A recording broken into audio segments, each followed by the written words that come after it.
Assalamualaikum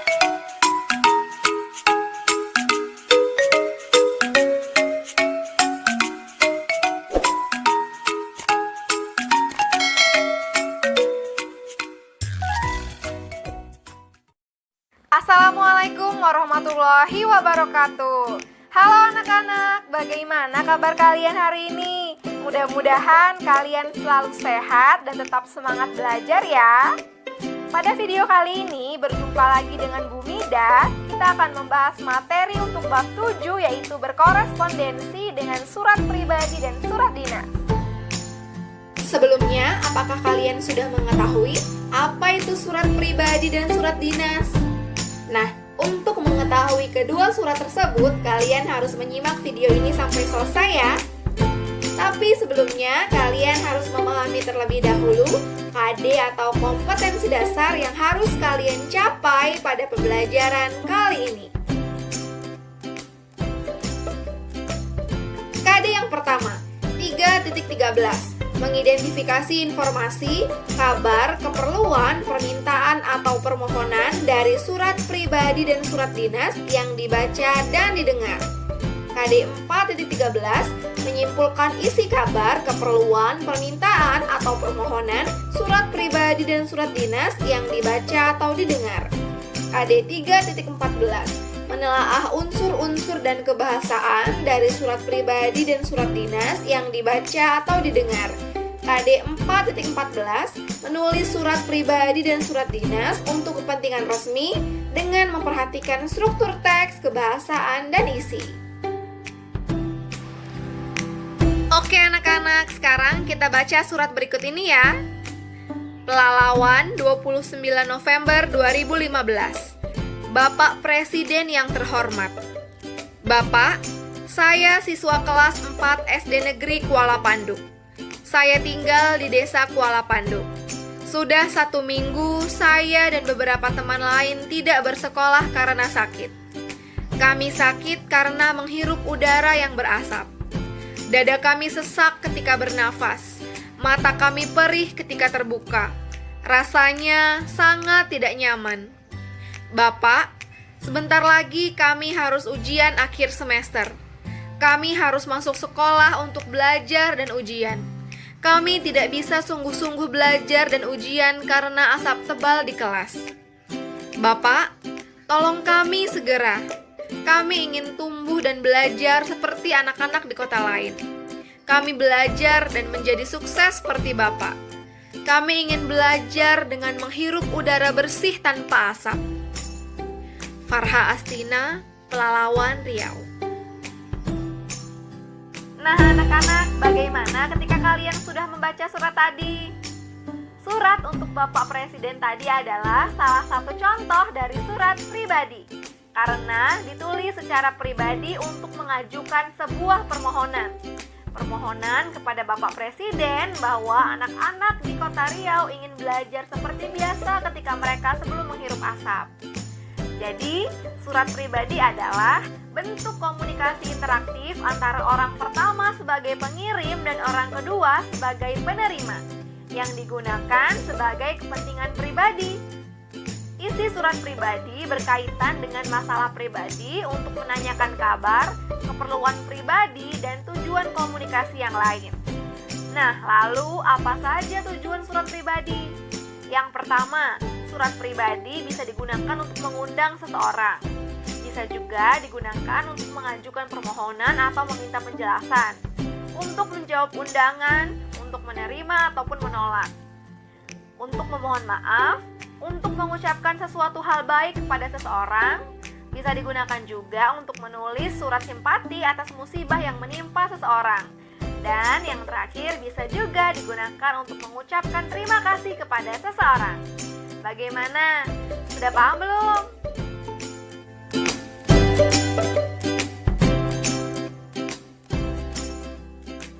Berikutnya, ciri-ciri surat pribadi. Yang pertama, tidak menggunakan kop surat.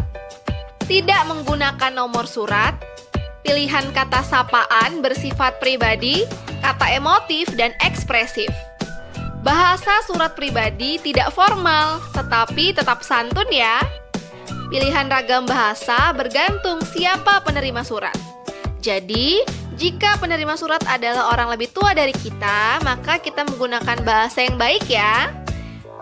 Selanjutnya, menggunakan sapaan seperti orang bercakap. Menggunakan kata ganti orang pertama, aku, untuk pengirim, dan kata ganti orang kedua, kamu, untuk penerima. Bagaimana anak-anak? Sudah paham ya? Oke anak-anak, seperti yang sudah Bu Guru jelaskan sebelumnya terkait dengan tujuan surat pribadi, sekarang kita baca bersama-sama ya untuk tujuan surat pribadi mengundang, memohon, dan meminta penjelasan. Surat pribadi mengundang. Jakarta, 1 Desember 2015. Apa kabar Naila? Saya dengar dari Andri, kamu akan tes sekolah di ujung pandang dan sedang sibuk mencari tempat kos. Kalau sempat, singgahlah ke rumah. Sebelum kamu dapat kos yang cocok, kamu bisa tinggal di rumah. Saya sudah bicara dengan bapak dan ibu di rumah. Beliau oke-oke saja. Bagaimana? Kita bisa main lagi ke Selekta bersama-sama. Sekian dulu. Pikirkan ya tawaran saya ini. Saya tunggu jawabanmu secepatnya. Sahabatmu, Furi. Surat pribadi memohon dan meminta penjelasan. Jakarta, 13 Januari 2015. Halo Alfa, bagaimana kabarmu? Semoga segala sesuatunya lancar-lancar saja. Saya sedang berpikir bagaimana caranya sekali merangkul dayung 2-3 pulau terlampaui. Dayungnya sudah ada. Saya dapat izin juga uang saku tentunya. Untuk liburan ke Malang, saya ingin menikmati indahnya alam di sana. Kalau memungkinkan dan tidak keberatan, saya ingin menginap di rumahmu 4 hari saja. Selain itu, saya juga ingin kamu menemaniku ke museum transportasi. Tolong ya. Oh iya, mau kan jawab suratku secepatnya? Agar saya dapat mempersiapkan segala sesuatunya untuk merancang rencana baru jika belum memungkinkan liburan ke Malang. Anak-anak, bisakah kalian membedakan kedua surat tersebut? Bisa ya, surat 1 untuk mengundang dan surat 2 untuk memohon serta meminta penjelasan. Selanjutnya, struktur surat pribadi. Anak-anak, coba kita lihat bersama surat pribadi berikut sudah ada bagian-bagian strukturnya ya. Yang pertama diawali dengan alamat dan tanggal surat. Fungsinya adalah untuk menuliskan alamat serta tanggal penulisan surat. Malang, 29 November 2015. Dilanjutkan dengan salam pembuka. Salam kangen. Atau bisa kalian ubah juga dengan menggunakan Assalamualaikum warahmatullahi wabarakatuh. Berikutnya, kalimat pembuka paragraf. Biasanya berisi pertanyaan untuk menanyakan kabar si penerima surat. Apa kabar Aim? Isi surat. Nah, pada bagian ini adalah bagian yang paling penting dalam penulisan surat pribadi anak-anak karena isinya pesan atau hal-hal yang ingin disampaikan si pengirim kepada si penerima surat. Kita bacakan ya. Aim, setelah kamu pindah ke Samarinda, kami dengar kamu bersekolah di sekolah bertaraf internasional. Bagaimana rasanya sekolah di sana? Liburan semester ini, aku dan keluarga berencana berkunjung ke rumah pamanku di Samarinda. Aku akan sangat senang jika dapat bertemu denganmu. Kirimkan alamatmu kepadaku ya. Nah, berikutnya adalah penutup surat untuk mengakhiri surat tersebut. Sekian dulu. Semoga kamu dapat membalas suratku ini. Aku tunggu balasanmu. Sahabatmu, salam akhir. Lalu diakhiri dengan nama dan tanda tangan si pengirim surat, Giati. Bagaimana anak-anak? Sudah paham ya?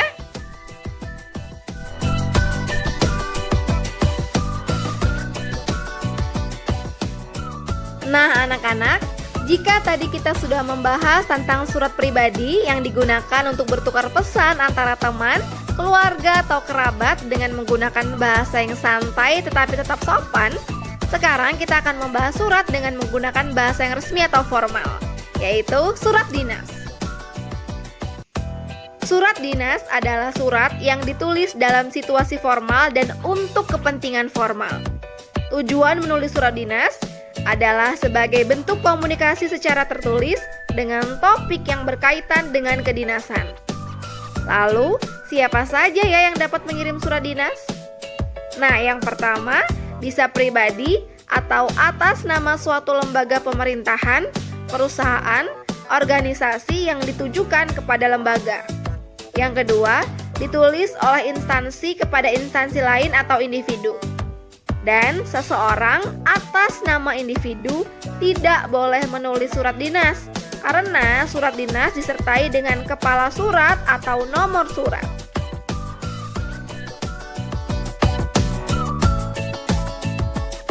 Ciri-ciri surat dinas. Yang pertama, terdapat kop surat dari lembaga, perusahaan, atau instansi. Terdapat nomor surat, lampiran, dan perihal. Bertujuan untuk kepentingan resmi atau formal antar instansi. Pilihan kata sapaan bersifat formal. Menggunakan ragam bahasa baku atau resmi. Nah, anak-anak, ketika kalian sudah memahami ciri-ciri surat dinas, adakah perbedaan dengan surat pribadi? Tentu beda ya. Jika surat pribadi menggunakan bahasa yang santai tetapi tetap sopan, tetapi jika surat dinas wajib menggunakan bahasa yang baku, formal atau bahasa yang resmi.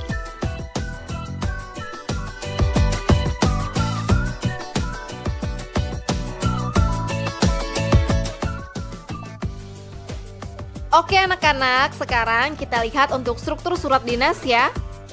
Kalian bisa pahami untuk surat dinas beserta bagian-bagian strukturnya. Yang pertama, ini yang paling penting ya anak-anak, sebagai identitas siapa si penulis atau si pengirim surat. Panitia Persami Klub Sains Biologi, OSIS SMP Budi Luhur Jakarta Pusat. Nah, di sini dinamakan kop surat atau kepala surat.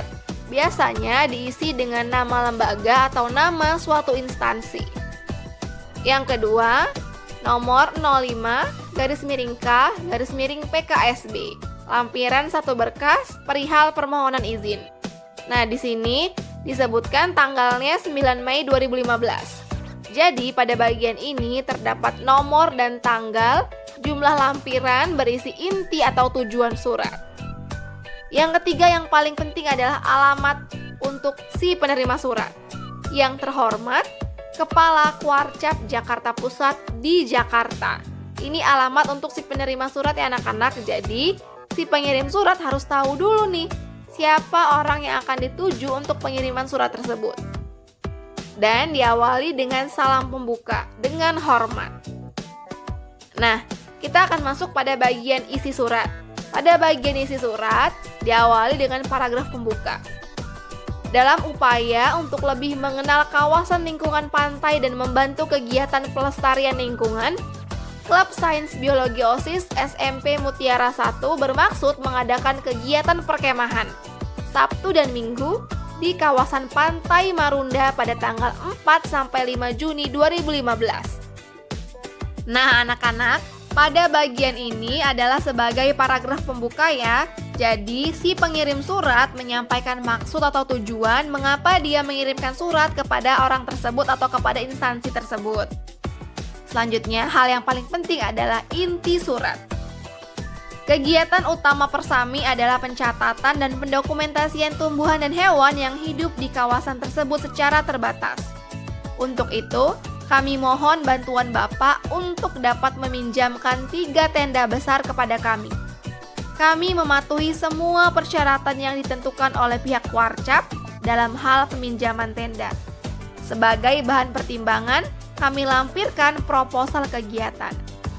Nah, pada bagian ini, hal yang paling menonjol adalah kata "untuk itu kami".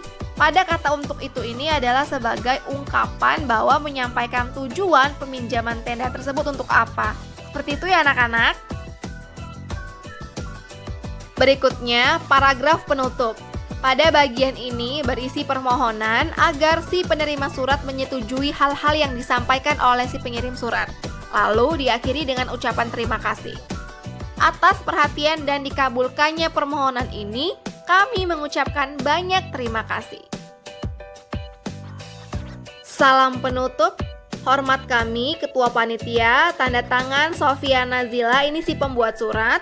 Lalu dikuatkan dengan Kepala Sekolah mengetahui Kepala Sekolah, tanda tangan Dr. Andes Waras. Pada bagian ini, mengetahui Kepala Sekolah dapat dicantumkan untuk memperkuat nama dan tanda tangan si pengirim surat.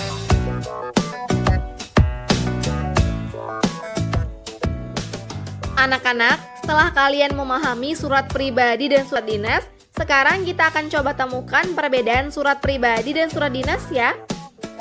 Yang pertama, untuk bagian unsur kebahasaan. Jika surat pribadi, bahasa yang digunakan tidak baku tetapi tetap sopan. Namun, jika surat dinas, bahasa yang digunakan baku serta sesuai dengan ejaan bahasa Indonesia atau bahasa formal. Dari segi penulis atau pengirim surat, surat pribadi ditulis dan dikirim pada orang lain antara orang pertama atau pengirim dan orang kedua sebagai penerima. Sedangkan surat dinas ditulis oleh suatu lembaga atau instansi yang ditujukan kepada lembaga lain. Tujuan mengirim surat. Surat pribadi bertujuan untuk masalah pribadi seperti menanyakan kabar. Sedangkan surat dinas bertujuan untuk kepentingan formal atau resmi. Nama dan tanda tangan. Jika surat pribadi, nama yang tertera adalah penulis beserta tanda tangannya. Kemudian surat dinas, nama yang tertera adalah penulis surat dan orang yang memperkuat surat. Dari segi strukturnya, surat pribadi diawali dengan alamat dan tanggal surat, salam pembuka, kalimat pembuka paragraf, isi, penutup surat, dan diakhiri dengan salam akhir. Jika surat dinas, diawali dengan kop surat, nomor surat, tanggal surat, lampiran, perihal, alamat surat, salam pembuka, isi surat, paragraf penutup, nama dan tanda tangan penulis, serta orang yang dapat memperkuat surat tersebut. Dan yang terakhir, dari segi isinya.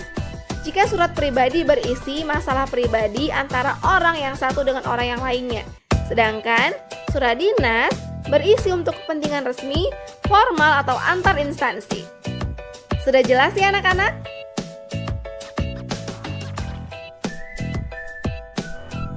Oke anak-anak, sekarang kita akan bahas tentang penulisan surat ya.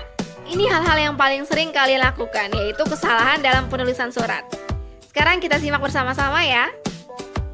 Untuk bagian salah, Jalan B Sempor nomor 28 Malang 65151, telepon 0341 776345 72551. Nah, ini salah ya anak-anak. Alasannya karena alamat tidak boleh disingkat. Nah, sebaiknya B ini ditulis saja bendungan ya anak-anak. Jadi tidak boleh disingkat B saja, tapi harus lengkap, Jalan Bendungan Sempor.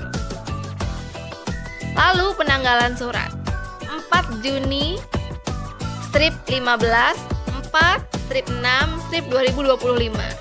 Nah, ini salah juga ya anak-anak, karena penggunaan tanda titik pada akhir penanggalan, pemakaian singkatan, penggunaan angka untuk bulan, dan penggunaan nama kota tidak diperkenankan. Jadi, sebaiknya menulisnya dengan lengkap, yaitu 4 Juni 2015. Dan yang terakhir, hal surat atau sebagai tujuan si pengirim menulis surat kepada instansi. Hal permohonan penceramah. Nah, di sini seharusnya permohonan penceramah ada tanda titik di akhirnya ya. Tetapi tidak dituliskan di sini. Alasannya, kata hal tidak perlu menggunakan tanda titik. Jadi yang betul hal titik 2 permohonan penceramah. Sekarang kita akan coba bandingkan kedua surat dinas tersebut. Nah, yang benar adalah bagian yang paling atas ya anak-anak. Karena kata pada tidak diakhiri dengan tanda titik sehingga perincian hari, tanggal, dan seterusnya tidak menggunakan huruf kapital. Coba perhatikan anak-anak. Hari karena dia letaknya ada di tengah dan bukan di awal kalimat atau di awal paragraf, maka ditulis dengan huruf kecil, yaitu hanya kecil bukan kapital. Lalu untuk bagian waktu, tempat, acara juga sama. Karena di sini bukan sebagai awal kalimat atau awal paragraf dan letaknya ada di tengah, maka ditulis dengan huruf kecil ya anak-anak. Dipahami ya?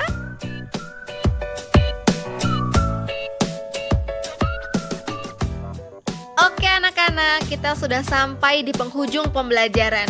Seperti biasa, Bu Guru ada pantun nih. Beli Markisah sama Monica. Jangan lupa ajak si Anya. Terima kasih sudah membaca. Sampai berjumpa di materi selanjutnya. Bu Guru akhiri ya. Wassalamualaikum warahmatullahi wabarakatuh.